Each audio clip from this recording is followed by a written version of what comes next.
Hey everybody, finally spring is here. We're not buying it. When spring arrives, we have the golf outing. If you haven't signed up, please get it in. Guys, as everybody hopefully knows, this is a key driver of our budget. So sponsor a hole, get a foursome together, sponsor a couple holes. We'll take as many as we can get. So on the sponsorships, the major one, Linda, is there any spots left on that? I have carts. Carts open? Yeah. But we've got all the major and the lunch and Yes. beer and all that stuff, which is encouraging.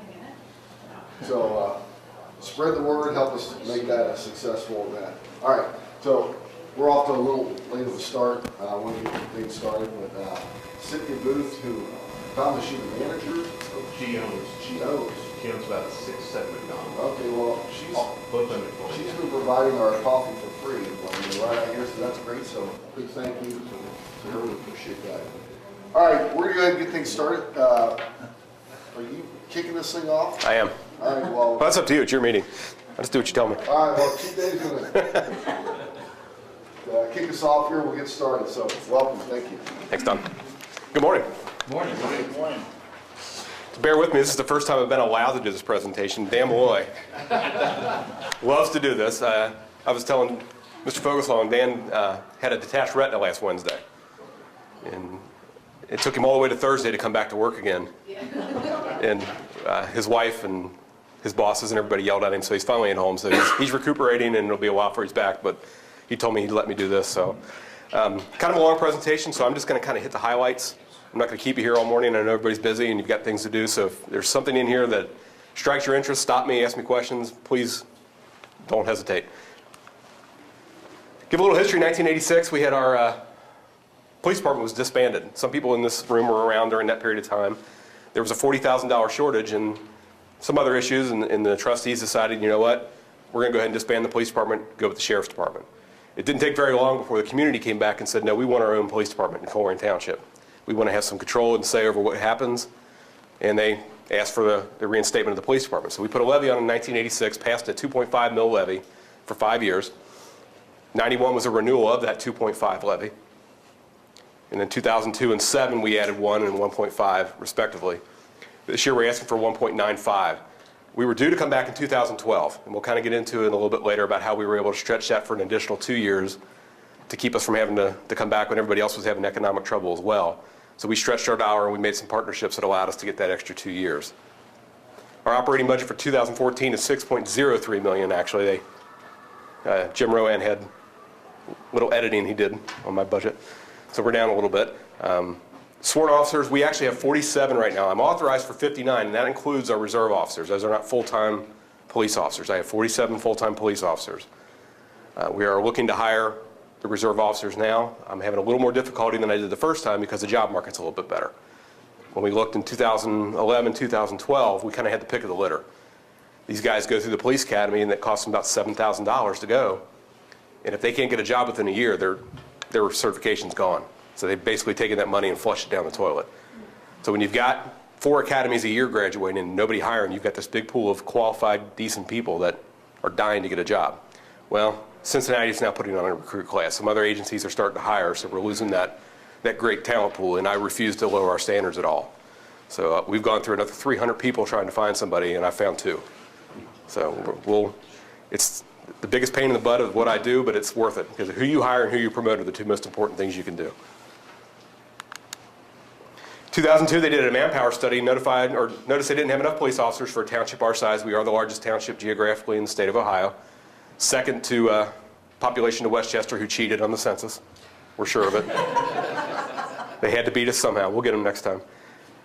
New policing philosophy. Instead of being a reactive police department that waits for things to happen, we did problem solving, where we went out into the community and said, okay, instead of waiting for these things to happen, how can we impact crime, disorder, blight, things of that nature in the community that maybe that'll reduce crime before somebody's victimized. We didn't have enough supervision on the street for the officers we had. And we weren't providing necessary services. We were doing basic police work, responding to your calls for service, no investigations, none of the other things that are necessary for a police department to be successful. Since that time, we've lost 19 sheriff's deputies. Sheriff Lease in 2011 sent us a letter telling us if we didn't come up with $1 million, he was going to pull services from the township. Well, again, we were in year 5 of a 5-year levy at the time, and we didn't have that money to hand him. And he made good on his threat. He'd made threats several years in a row. He finally made good on his threat and pulled the deputies, so we had to have a plan. That's where our reserve police officer plan came into place, where we had 13 people who were selected and trained to our standards, working for free. Believe it or not, some of them put in 3,000 hours in a year of free work for us. And 2,080 is a normal 40-hour work week. These guys are putting in more than that for nothing. So when that time came and he pulled those officers off the street, these guys transitioned right into police cars. Nobody noticed a difference in it. We bought them a couple extra shirts because they were going to work a little bit more, and we haven't missed a beat. So that was a great plan that we had ahead of time because we knew the day was going to come. We've been threatened and threatened and threatened. And Dan used to say it all the time, if that day came and we weren't ready, you should have fired him. And that's absolutely true. If you didn't see the writing on the wall coming, then we did something wrong. We had a property room we started our impound lot, our reserve officers, so we got to the point where we were ready to take over and get moving. Out of that 19, 16 of those were non-contracted. We paid for 3 deputies. Past levies, we promised we'd add 10 more police officers. We actually added 22.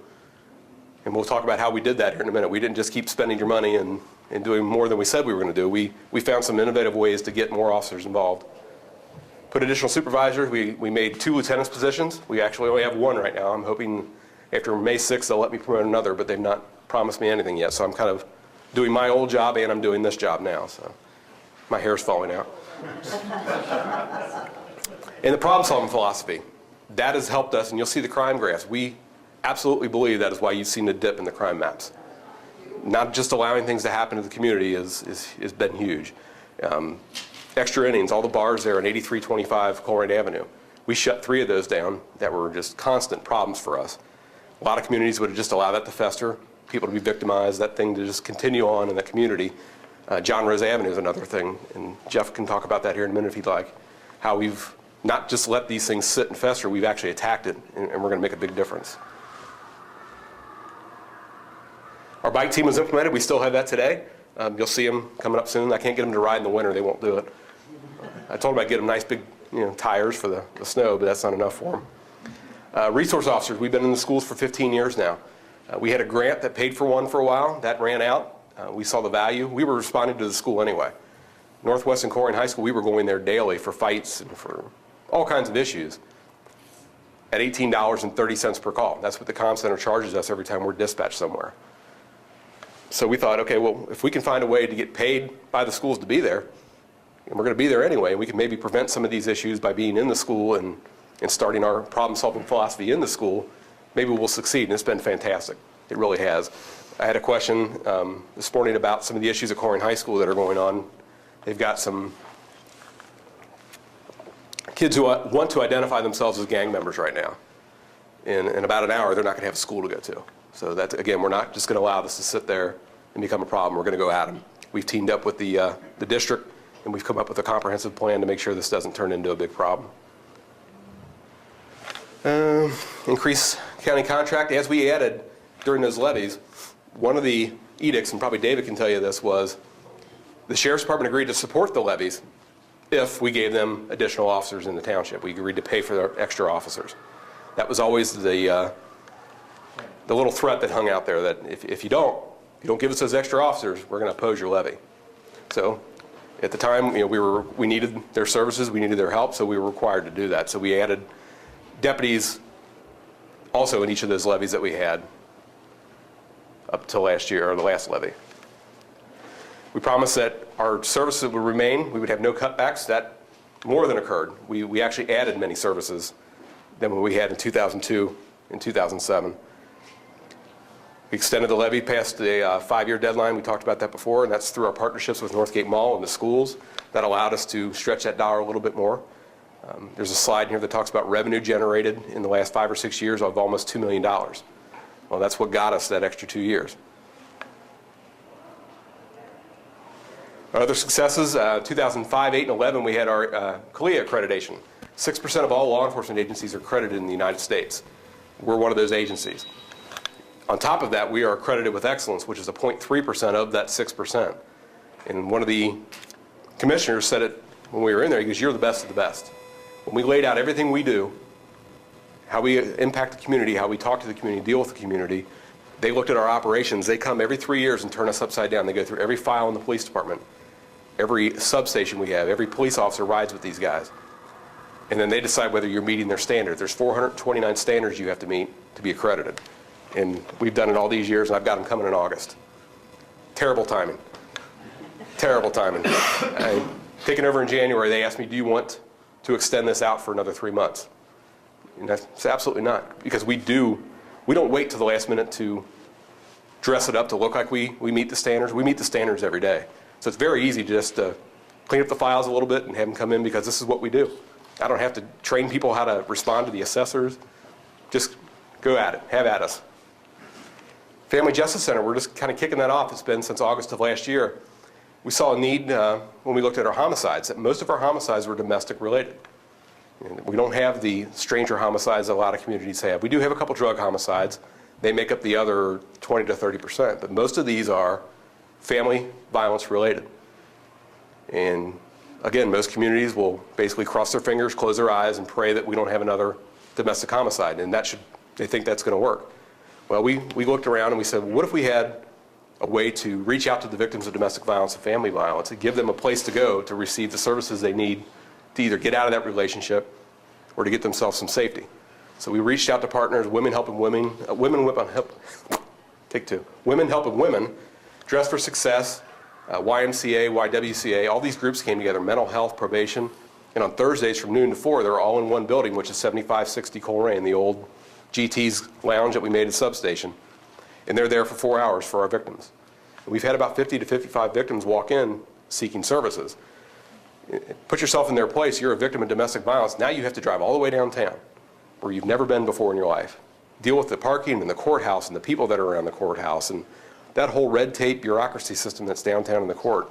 You've been victimized twice. So we bring it to you, and we have the services there that maybe this isn't the time you're going to leave or get the help you need, but now you've seen it. And they usually say it's about 7 or 8 times before a victim will actually walk away from their abuser. But us being there is just always there for them if they need something at all. We show them the way out. We make safety plans for them. Nobody walks away empty-handed. They know that we're there to help them if they need it. That costs us absolutely nothing. That 7560 Colerain is already manned 40 hours a week by a clerk, Amanda Griffin. So it costs us nothing additional to run that.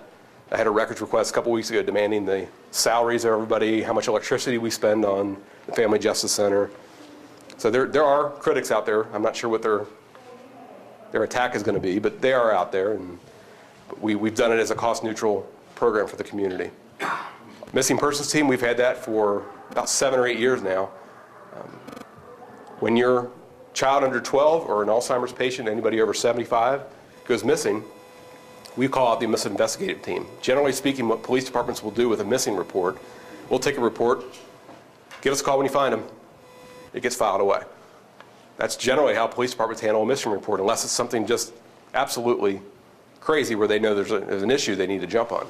But they'll basically do the procrastination thing that if we wait long enough, they'll turn up and we won't have to do anything. Well, we have 2 on-call teams that'll come out 24 hours a day, 7 days a week. We're each on call at a different month. And we'll come out and you won't get rid of us until we find your loved one. We will put an officer with the family member. They'll stay with them, update them about what we're doing. We have canvassers that go around the neighborhoods, knock on doors, ask if you've seen anything, just any information that might help us. We have other investigators that follow up on leads. They do cell phone pings. They call the U.S. Marshal Service, who we have a partnership with, and they have a little electronic stuff they can do to find people. So we really attack it as a big team. We've done 24 of these in the last couple of years, and we found all 24. So we're very proud of that. We're kind of transitioning that missing persons team into a critical incident response team for homicides and other large crime events, because it's the same thing. Canvassing, following up on leads. They do the same thing anyway. We're just going to change that name a little bit and bring them out for more than just the missing persons. Our full-time investigative team, we took over investigations from the Sheriff's Department in April of 2012. And the next day we had a homicide on John Rose Avenue. I got the phone. I thought they were screwing with me when they called me on the phone. I'm like, are you kidding me? But like we do anything else, we don't allow ego to get in the way of doing what's right for the community. So I called the sheriff's department. And I did that until I got my guys trained to a point where I felt comfortable they could handle these homicides, do the right thing, do the investigation correctly, and get the right outcome. We've now had 5 in the last year. 3 of those were domestic related. And knock on wood, all 5 were solved. They did a fantastic job. These guys, I saw one of them actually worked 70 hours on a homicide in 1 week, and I got no overtime slips from him at all. I've never seen that from a policeman in my life. No overtime for working all those extra hours. And that's what they do. I mean, these guys do it all the time. They put so many hours in for me, and they don't ask for on the other end. So we try to give them time off when we can and help them out, but they understand the vision and the direction that we want to go. Special needs care program, that's our autistic outreach program. We're also going to include Alzheimer's patients in that as well. What we found is there's people in our community that need a little extra service than what we normally give everybody. The way we respond to domestics or fights may cause issues within that home that didn't need to be caused. That started when Officer Nick McCarthy went to a house in Skyline Acres where the kid was out of control. He was throwing lamps. He actually threw a chair and a lamp at our officer when he walked in. Normal police response would not be to sit down on the floor and hug him, but that's what Nick did. Nick has an autistic child, so he noticed something was different here. Took the time, sat down with the kid, figured out what was going on, and the mom thought we were going to, number one, arrest her son. We were going to arrest her and maybe even hurt her son because of our response. She had never seen anybody take the time to actually look into what was going on and help out. So Nick saw that as, you know, there can't just be one person in this entire township that needs that extra service. So the care program was born, and it allows families to register their children with us. When I mean register, they come and they learn about the program, they get a card, an identification card, and they tell us what they want us to know about their child. Is it the radio that scares their kid? Is it the siren? Is it having 2 police officers that scares them and causes them to get agitated? Are there any calming techniques we can do that'll help alleviate the situation? All that information is uploaded into our CAD system, which is our dispatch center. So if I get dispatched to 4200 Springdale Road, all that information is right there on my computer screen. It tells me exactly what I need to know about this kid inside the house. And we've had great success with that. Driving Angels, you're in the home of the Driving Angels now. We do the class here. And we moved a couple times. We were at the old AAA office, and we got kicked out of there, and we came to an underwear store. So we now do a teen driving class in an underwear store. We had a $5,000 donation Tuesday night from the Walk of Angels, which is a group that is affiliated with the Driving Angels. They do a 5K once a year. Skip Phelps, whose daughter was killed on Buell Road in 2007, actually kicked that off, and they gave us a $5,000 donation Tuesday night. He actually teaches in the class now. His picture is right there. That's Skip right there. And he took that tragedy, and he starts our class every month now. He comes out and he gives about a 25-minute presentation to the kids. And I've heard it 50 times, and I'll tell you what, you want to cry every time you hear it. I have no idea how they survive, how they get through the whole day with all that tragedy. But he comes in and he's made something good out of that situation. So we've reached about 700 kids. In fact, my first class, I had 3 kids. I didn't think it was going to work. I was very disappointed. Well, we've done 700 kids now since 2009. In fact, it's a referral program for the juvenile court, where if a kid's convicted of a first-time traffic offense, this is an option for them to get out of that ticket. So now they come and they pay us to come to this class. We made $1,000 on the last class. So not only are we not charging the township anything to have that program to offer to our citizens, we're getting paid to have it now. Family Violence Assistance, we talked about the Family Justice Center, Northgate Mall Patrols. Renee in the back, great partner. This has been fantastic. I won't speak for you, but I think it's been a great partnership. We have our officers here 24/7 now. They don't have a security department. The police department is their security department. And from what I hear in the community, that means something to them. The fact that they know there's an officer up here, that there's a feeling of safety. And I think if you were up here Saturday and saw that public safety event, we're back. This mall is back. It was as crowded as I've seen it in years, and it was just like the old days. Am I right? Oh, absolutely. It was, what a great day. It really was. And just very positive feeling from everybody in the community. So we thought that was a very important piece of making this community better, keeping the crime down. Was this? I mean, this is Colerain. The mall is Colerain. Everybody, this is what you think of when you think of Colerain, and to just allow this to sit here and not take a part in its renaissance and be part of this was, it just made sense for us to be here. So we are here 24 hours, 7 days a week, and when the movie theater opens, I'm going to beg her for more, but we'll see. See where we get. Weekend nighttime clerks, one of the oddest things we've done is we actually made money by adding staff. That doesn't usually happen. In government, as they grow, they usually tend to charge you more for it. Well, at $18.30 per call to the communications center, I figured somebody making $12 an hour would probably save us a little bit of money. So we put clerks on over the nighttime and on the weekends when we had about 50 to 70 calls a day, and allow them to answer those calls. Now, the emergency calls still go to the communications center. We still forward those straight forward. If you dial 911, it'll still go straight to the communications center. If you call our 321 COPS number and it's an emergency, we'll forward you to the communications center. So there's no intent to keep safety services from anybody. We want to weed out those calls that we can handle without having to send the communications center. And it's been, I think he's got the savings listed in here before, but it's been remarkable. We kept track of it every year or every month for a while on our dashboard that the trustees get. And it was just obvious that that was the right way to do it. And we did that by adding people on those, strategically adding them to those weekends and nights.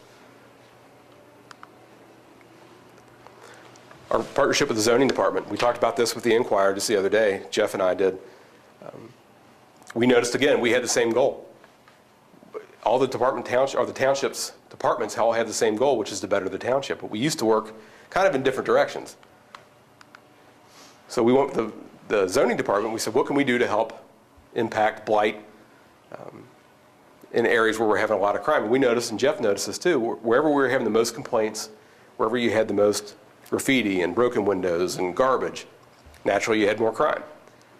Well, everybody just assumes that goes hand in hand, so why don't we impact that? We now share a police officer. Jeff gets him usually from now till October, and we get him for the rest of the time as a patrol officer, but Kyle Frandoni, who's the officer, goes out, he's a code enforcement officer.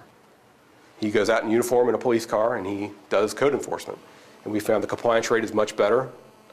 People see that the township's taking it serious by sending a uniformed police officer out, and it's helping. I mean, that's the big part of what happened on John Rose, where we were able to get rid of all those buildings and just start over down there, was having that partnership where Kyle goes out and looks for these violations instead of just waiting for people to report them to us, or another proactive approach to it.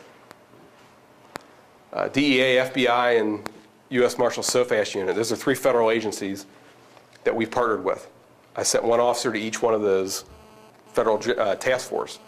And we got criticized for that because, well, if you say you need policemen, why are you sending them out to these agencies? Well, I met with the Drug Enforcement Agency yesterday, and their agent in charge told me, anytime you want any of our guys, just call. I don't even care if it's not drug related. If you have a homicide and you need 75 federal agents, give me a call. That's why I sent them out there. Not only do I get some of the forfeiture stuff back from the DEA, which is very nice, obviously, but again, each one of those agencies has offered me the same thing. The FBI have their evidence response team. The FBI's evidence response team will come out anytime I want them to. And I asked him, I felt stupid. I asked him, I said, well, what if you have another event somewhere and I need you? Are you going to be able to come out?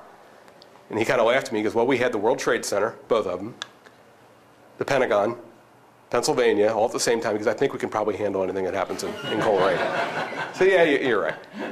But just the resources we have in our hands, because we have partnerships with them and relationships with them, has been fantastic. The FBI is a Joint Terrorism Task Force. Believe it or not, there's terrorist activity in Ohio, especially in Columbus area. Big Somali population in Columbus, they're having a lot of issues. A lot of the corner markets you see down here, those funds are actually sent back overseas and used for terrorism. So I was kind of surprised myself. I'm like, what are we going to do with the terrorism officer? Well, she gets us updates on what's going on. We have domestic terrorists in Colerain Township that are not the traditional terrorists that you think of when you think terrorism, but white supremacists, we have several of those. And the FBI tracks that. And instead of waiting for something to happen to them, say, yeah, we knew this guy was in your community, but we didn't tell you because you're not part of the team. Now we're part of the team. The SOFAST unit, they're actually a fugitive strike force. We've used them on several of our homicides. Instead of sending out patrol officers to go get somebody we know is going to have a shootout with us, we send SOFAST. We send out as many agents as they need, whatever technology they need, and they go grab these people for us and bring them back. So that's been nice. Volunteer chaplain, chaplain love. We saw a need for our officers in some of these critical incidents to have somebody to talk to. I mean, after 20, 30 years, this starts to wear on you a little bit. Telling people their loved ones are dead, or you're seeing people laying on the ground dead. It tends to chip away at who you are a little bit. So we reached out for something for our officers only. And Pastor Love, Chaplain Love, we told him, you talk to our guys. We don't want to know what they tell you. We don't care what they tell you. You're there for them. Well, we noticed he was also a good service to the community. I called him, I think I was the first one to call him for a death notification. Who better to do it? Not me, I'm terrible at them. But it allowed me to do my investigation while he took care of the victim. So it's a great thing. He's now our public information officer as well, so he's going to be out in front for us. He's doing all kinds of things for free. Sex offender registration tracking, we've been doing that for years. That's a big part of it. We want to know where they're at. If they say they live in a certain address, we make sure they actually live there. A lot of these guys will give a false address because they can't live near a school or they can't live in a certain community. We go track them down. If they're in violation, we violate them and get them out of there. The smartphone app, we started kind of reaching out a little bit to technology. I have Twitter, Facebook, My PD app. If you go on, if you've got a Droid or iPhone, you can go to the app stores and find it. It's called My PD. And basically, it'll be just a link to the police department where you can report crime, you can get tweets. Is that what it is? Twits or tweets? Twits? You'll get twits. Yeah, you can file complaints, you can file compliments, you can ask questions. Everything is right there on that app that gives you access to the police department. So if you don't want to have that phone call or you're not comfortable having us come to your house, you have the ability to file criminal reports online. Everything's right there in your hand. Our crime mapping, we've had that for several years. That's a very popular thing. We get a lot of calls asking about moving into the community. It's a nice way to refer them back to something they can, instead of relying on the newspaper to tell them how crime is in Colerain, they can actually go see what it really is. Our crime rates. This is the good old days everybody talks about. Oh, 30 years ago, things were just great. Fantastic. Were they? They weren't. What's different between then and now is media. You had Al Shalakata here, 6 and 11. That was all you had. And you got that once a day. And only the good stories made it. There wasn't a lot to be, I mean, you had to be picky. Now it is a 24-hour, 7-day-a-week internet. Everything. They're just mining for these stories. They call us, do you have anything? They want anything from us. They want us to give it all to them. So everything that happens in Colerain gets plastered out there. And for some reason, I don't notice this with any other community, but when there's a crime in Colerain, they put that in the title of the crime. Colerain Township man, or Colerain Township murder. You never see that for any other community. I have no idea why. We got blamed for the LaSalle shooting. While that was going on, it said LaSalle High School, Colerain Township. I'm like, are you kidding me? I got my own problems. I don't need theirs. So that's how we combat it. Dan and I, we read the paper on Sunday. We call the editors. You're wrong. You're wrong. Colerain and Jessup is not Colerain Township. And they'll argue with us. No, you're not. You're wrong. You guys don't know what you're talking about. I'm like, I think we might. I think we have a good idea where our boundaries are. But it's laziness. And it throws it out there and it impacts the perception of this community. But in reality, here are the numbers. We're seeing these little pluses here. We've changed the way we report assaults. Assaults used to be separate than domestic violence. We now report those together. So you're seeing an uptick in the assault categories. We now report auto theft differently than just theft. So we've tracked it a little bit different, which caused us to go up a little bit in certain areas. But we are the 14th largest community in the state of Ohio. We do have crime in Colerain Township. To sit here and tell you we don't would be a lie. So we continually have to monitor this and keep pushing. Every week I get an update from one of my sergeants on the crime report. We track it monthly or weekly even. I kind of gave this away, but which one's 2013? There's a kind of a breakdown of that chart. This one here scares a lot of people. And we've had an uptick in that. We have had no stranger sex offenses in Colerain this year. None. These are all family home-related sex offenses. Very little you can do about that to impact that. Unfortunately, it gets categorized like a rape would, and it's very difficult to pull that aside. But we've had no stranger sex offenses in Colerain at all. The last one that got reported was the Delhi incident at Knotty Pine, where he was following people out of the bar. We teamed up with Delhi and everybody else. We ended up catching him. But that was the last time we've had anything stranger-related that way for the sex offenses. So when we pass the levy, when we pass it, we're going to hire 6 additional full-time officers. We're going to do 3 in 15 and 3 in 16. That's going to get us back to the level that we were when the Sheriff's Department pulled their people out. We're not increasing the size of the department. We're getting us back to where we were. We are going to train all brand new police officers as EMTs to enhance our service. The officers that are stationed here at the mall, the officers that are stationed in the schools will be our first ones that we train. They do these things anyway. They're using AEDs, they're doing CPR, they're doing first aid. All we're going to do is train them to do it right. We're going to share resources with the fire department to get some of that training in-house. We'll be trained to their standard, not some outside community standard. And we think they're the best in the business. Equipment will be upgraded and improved as necessary. As things wear out, obviously you have to replace them. Police cars wear out, we get new ones.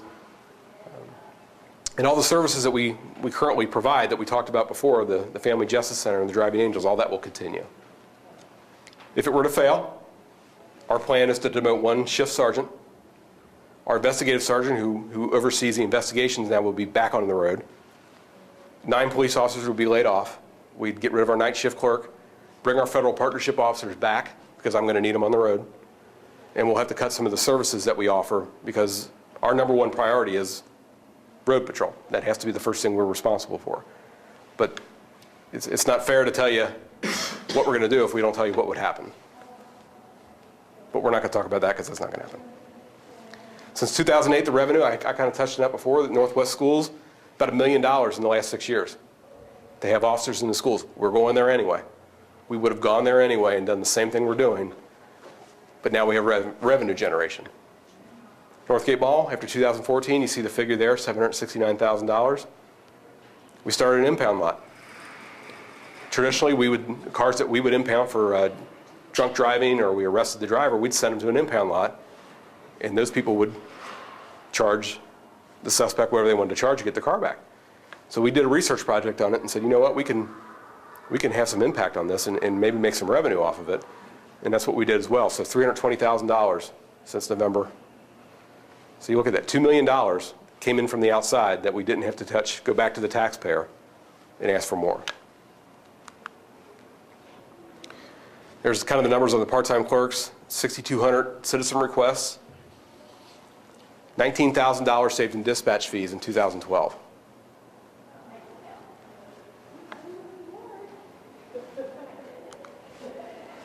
We now operate 3 stations. We have our main one on Springdale Road. We have the 7560 down on Colerain Avenue, our Family Justice Center. Our Northgate Mall station here that we're sitting in, we use this thing for all kinds of events. The Republican Club meets here. Tomorrow we have chair volleyball in the back. We're actually going to be, we've been challenged, our officers have been challenged by the Chair Volleyball League to take them on. So I'm afraid we're going to lose.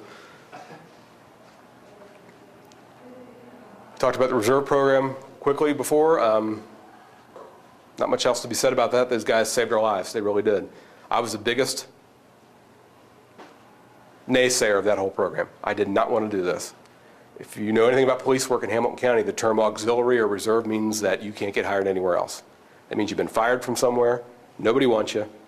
It's kind of the misfit cop. And I absolutely not. I didn't want to have anything to do with that. So we negotiated and we said, what if we hired them at our standard, the same standard we hire full-time officers at?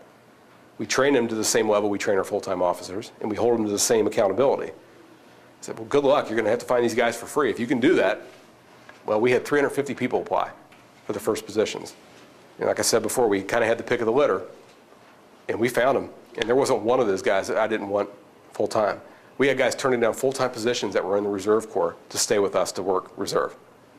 The promise was, in 2014, we will take 2 of you and promote you up to full-time positions, 2 a year for the next 6 years. So it may be you, it may be you, which kind of gave them the incentive to work a little bit for us.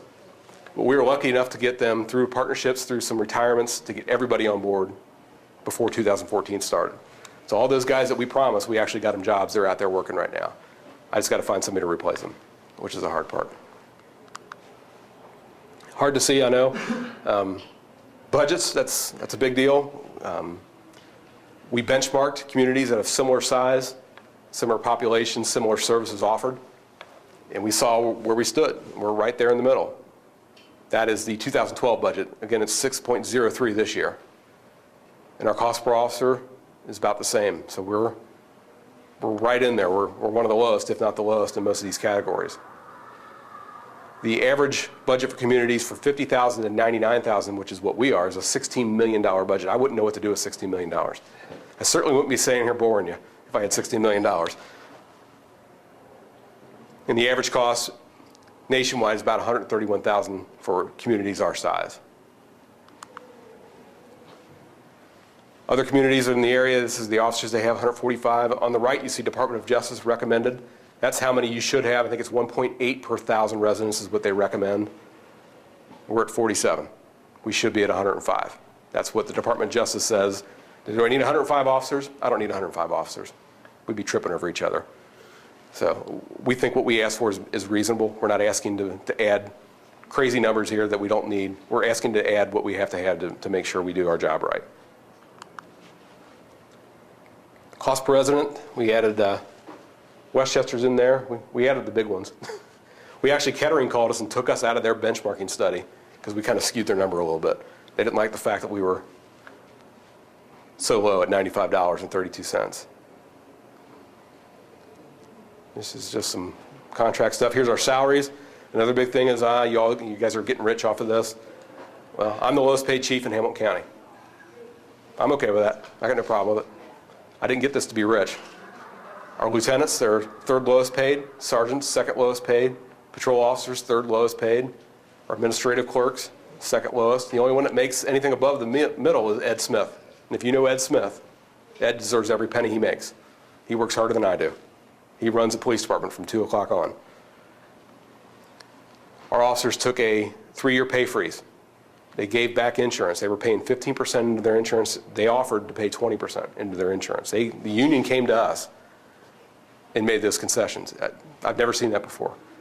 I told somebody the other day, if I offered policemen $100, they would argue with each other about what to do with it. They didn't argue about this. It was a unanimous vote to take a 3-year pay freeze and to give that insurance back because they understood the economic climate we were in and how we needed to stretch this as far as we could.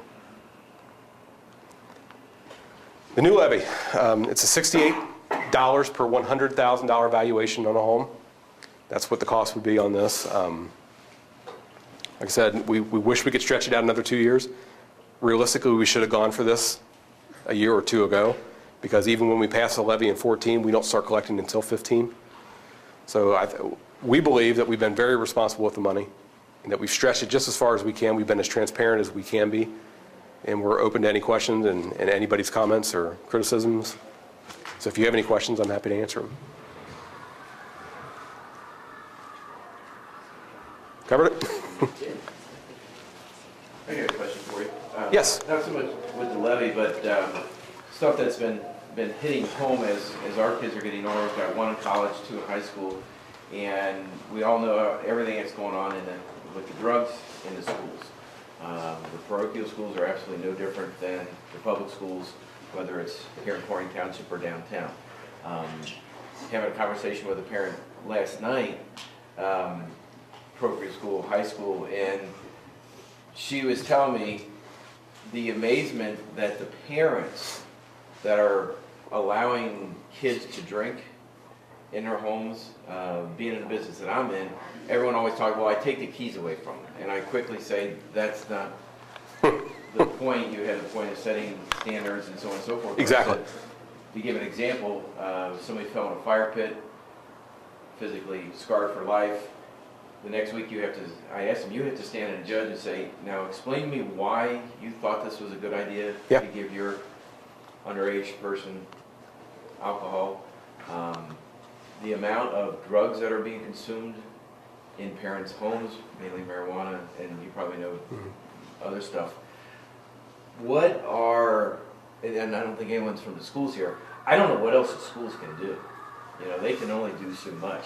But as a community and as the enforcement of that, what are your plans to kick some of these parents upside the head and say, what are you doing? Well, and I'll speak as Mark, not the chief at this moment. I don't need the schools to teach my kids how to behave. I'll do that. And unfortunately, though, not every parent is that way. And so we do have to have some kind of a backstop. We do very aggressively enforce the keg laws. If we do find parents that are serving alcohol to underage kids, unfortunately, they're allowed to serve them to their own kids. We do enforce that very strictly. We do as many education programs as we can. We still do DARE in the schools. Most communities drop DARE. Their comment was that DARE is not a successful program. Well, if you look at it as far as, do some of them use drugs later on in life? Absolutely they do. Does that mean it's an unsuccessful program? I don't think it does. I think the fact that we're in the schools in 5th grade meeting these kids, and they realize who we are, that we're not just some person on the street, that we'll actually listen to them, they can come to us and talk to us. We build a relationship with them at 11 years old. I think it's a success. And we have kids come up to us all the time. Angela Meyer has been a DARE officer for years. She's got kids now in their 20s that come up to her and say, hey, you were my DARE officer, and they hug her, and to me, that's a success. So it has to be the parents. There's nothing the community can do on its own to fix this. It has to start there. And when you allow your kids to drink at home and you take the keys away, what you've just done is taken the keys away. But you've also told them, this is now what I accept. You keep lowering that bar down as to what you will accept and what you think is okay, they're eventually going to get the keys, or somebody's going to hand them other keys. But now in their mind, it's okay, mom and dad said I could do this. And we see it all the time. And we've had fatal accidents where we get the history back as this kid's been drinking for years. Mom and dad knew it. And unfortunately, you're 40 and you're too lazy to parent your children. They're 16, 17, they're not ready for that yet. Their minds are still wet cement. They've not settled yet, and you're adding drugs and alcohol and thinking that they're just smaller sized adults. They're not. So it's a huge problem, but it has to start with the parents. And it's very difficult to get a child endangering charge convicted. And the courts are very reluctant to do that, especially if there's discipline involved. They keep their hands off, and I'm kind of glad they do. I mean, you have to have some ability to discipline your children without having the government standing over top of your shoulder telling you how to do it.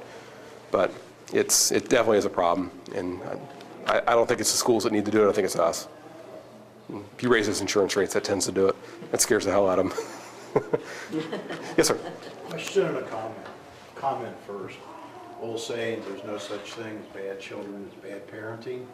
And when you talk about the alcohol and drug use allowed at home, I think that's clear where that begins and whose responsibility that is.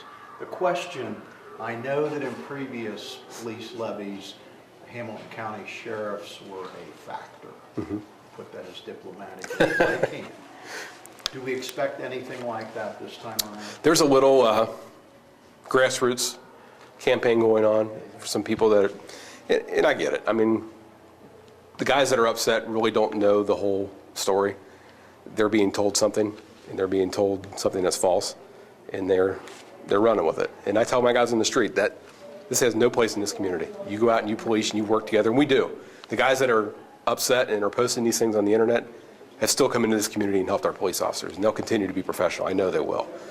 But, you know, it's a great system we live in. They're allowed to say, they're allowed to be wrong, they're allowed to be dumb, I guess is the nice way to put it. But we combat it by putting the right information out. And I don't want to sink to anybody's level. I just continue to put out the good things we do and take responsibility for the bad things we do. And there are things that we need to step up and say we were wrong. Sorry to cut you short. No problem. One of the challenges for Colerain police has been here at John Rose development. I know a lot of you want to get some insight on the status of that. So Jeff Nelson, Colerain Township zoning is here to give us an update on how that's proceeding. So big thanks. I'll stick around.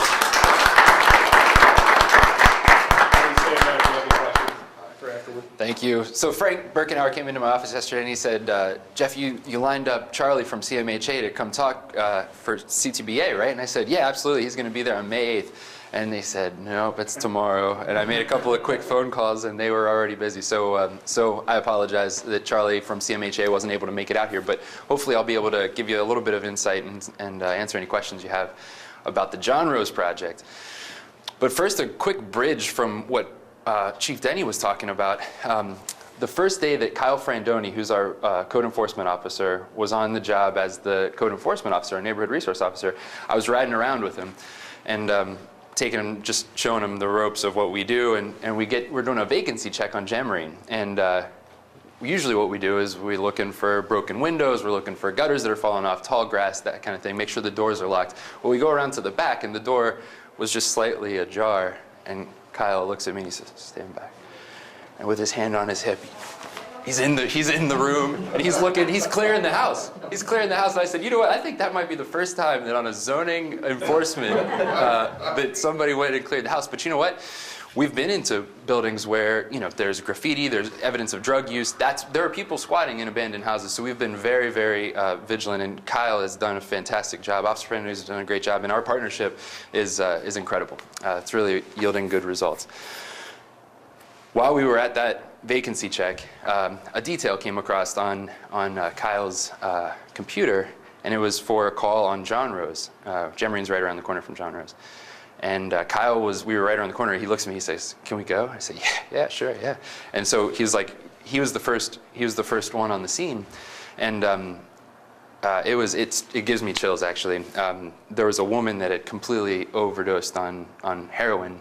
And Kyle was the first one on the scene. He secured the scene, gave her, was the first responder, checked her airway, her breathing, and her circulation, waited for the fire department to come. But, watching this woman be pulled from one of these buildings down on John Rose really put an exclamation point on the fact that something's got to change down there. It's terrible, and it has been for a long time. And it's been amazing to watch our fire department, our police department, and the building department planning come together to make a difference. And so the difference is what I'd like to tell you about. Right now, there are 13 buildings that go from the old Pet Hospital on Banning, actually, onto John Rose, and then that S-curve from the bridge on John Rose up to where Jim Eckhoff's plumbing business is. And then there's Clippard is right there too. All of those multifamily buildings have been the source of horrible problems for a long time. And so what we've done is crack down from a fire planning and police perspective. And you'll notice if you drive there today that many of those buildings are boarded up, and they are waiting a major redevelopment. The idea is that those 13 buildings are going to be demolished very soon, I'm hoping, absolutely before May 31st. That's my goal. It's going to be a senior housing project. It's going to be a senior housing building. 69 units of slightly subsidized elder housing, 55 and older, are going in. It's a $13 million project, and we eliminate 13 of the worst buildings in Colerain Township, and offer a piece of the community back to Groesbeck and the folks down John Rose, Gemrine, and Memory. So in a nutshell, that's the project. I'd like to answer as many questions as you have, because I don't want to just bombard you with a bunch of information that's not useful to you. But to give you a sense of what this building is going to look like, take a drive out to Mount Healthy. If you go out Compton and you cross over Hamilton Avenue, a couple streets down is a street called Martin Street. You take a right on Martin, and that area back there is exactly like what John Rose was about 5 years ago.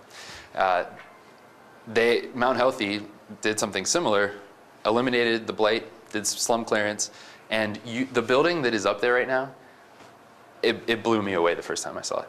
I mean, it's got stone facade. It has walking trails along the outside. It's got raised beds for the residents to garden in. There's outdoor space, a workout facility, a library, computers, a foyer with a stone. I mean, it blew me away. It absolutely blew me away. So when we tried a number of different things before we ended up with this project.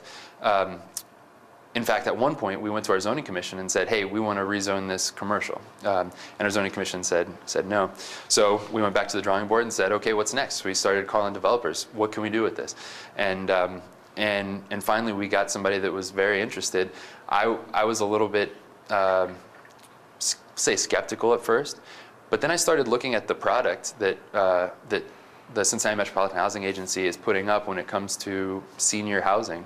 This Baldwin Grove in Springdale, it's called the Reserve at Martin Street in Mount Healthy, and that's the product that I would want that in my neighborhood. I mean, it is beautiful. It's 55 and older.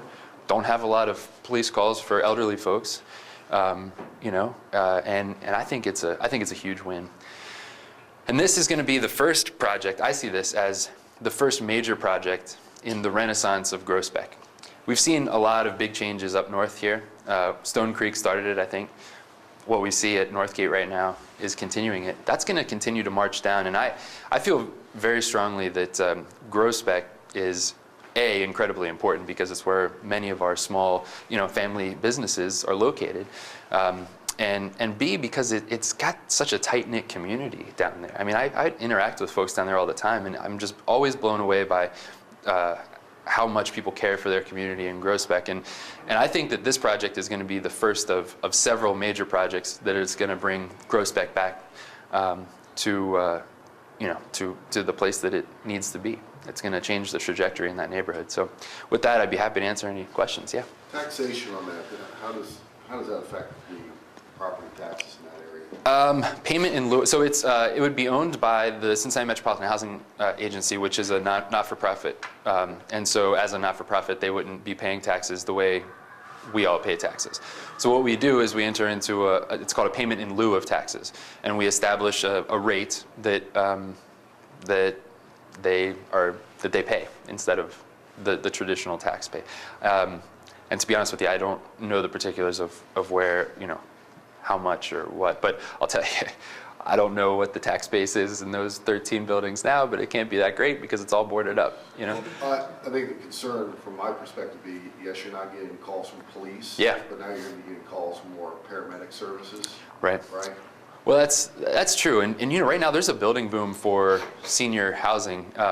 We've got Blue Rock and Livingston. There's a major development going in there that's a nursing home. And then up at Hamilton and Crest, there's another major nursing home that's going in. There's population is definitely aging, and you can see that in the built environment. Yeah. Any other questions? So what's the timeline for completion on this? Well, the big hurdle that I need to get over next is transition of ownership. So right now, the properties are owned by sort of a scattershot group of people. They're under contract, and we need to execute those contracts. And what we've been waiting for is all these ridiculous approvals that lots of environmental reviews and all this stuff that needs to happen. And those are all completed. So I'm looking for the properties to transition ownership by the end of this month. Then there's the financing piece. We should know in June whether or not the big chunk of money that is going to be used to build these things is a reality. And then the timeline that I saw was construction begins March 2015 and ends April 16. So, and hopefully we'll start to see some significant changes in the demolition of those properties next month. So, yeah. Okay. If I recall, when they were bringing this out, one of the requirements is that 55 and older and working? Income, yes. Income? Yes. Yep. In Mount Healthy or other things, are there many evictions, and what causes someone to lose the privilege to be there? That's a good question for CMHA because they manage that. I've asked them that question before, and they said that the only person that's left there has unfortunately left because they passed away. And they haven't had, they've got a waiting list to get in. So, yeah, I haven't heard of any. I asked them also about the runs for squads and things like that, and they said that they have had 3 or 4 runs for squads. But how many runs for police have we had? When I asked them, they said all we do is go down there when the squad does is make sure they're okay. Right. That's it. Yeah. And they were making runs daily there before. But Yeah. So. He's done on that one. Right. Good question. I was also concerned, I'm sorry, David, one second. I was also concerned about, maybe it's not the 55 and older folks that we're worried about, but what about their kids or grandkids, or are they going to be living there? Is that's an issue? That was my question. Oh, okay, yeah. And they said absolutely not. They said that at the Reserve on South Martin, they said that people, the quality of housing is so high at that place that they don't want to do anything to mess up their ability to stay there. And the other interesting thing was, as it relates to the subsidization of the units, I think a one bedroom unit, if I remember this correctly, was going to rent for $480, and a 2-bedroom unit was going to rent for like $560. And it was, the odd thing is that that's pretty close to what they're renting for right now down there. It's not much of a subsidy. I mean, on John Rose and in that neighborhood, the rental prices are very are depressed. And so when we talk, it does have a stigma associated with a subsidy, but the market isn't much higher than that. So it's a way to get high quality housing into that neighborhood. Any other questions? I appreciate it. It's good to be able to put faces with names and meet folks that I hadn't otherwise. So thank you. Thanks, Jeff. No problem. Thanks. Yeah. All right, good to see everybody again, May 8th, golf outing. Go back to your offices. Rally dinner for us. All right. Great to see everybody. Have a great day.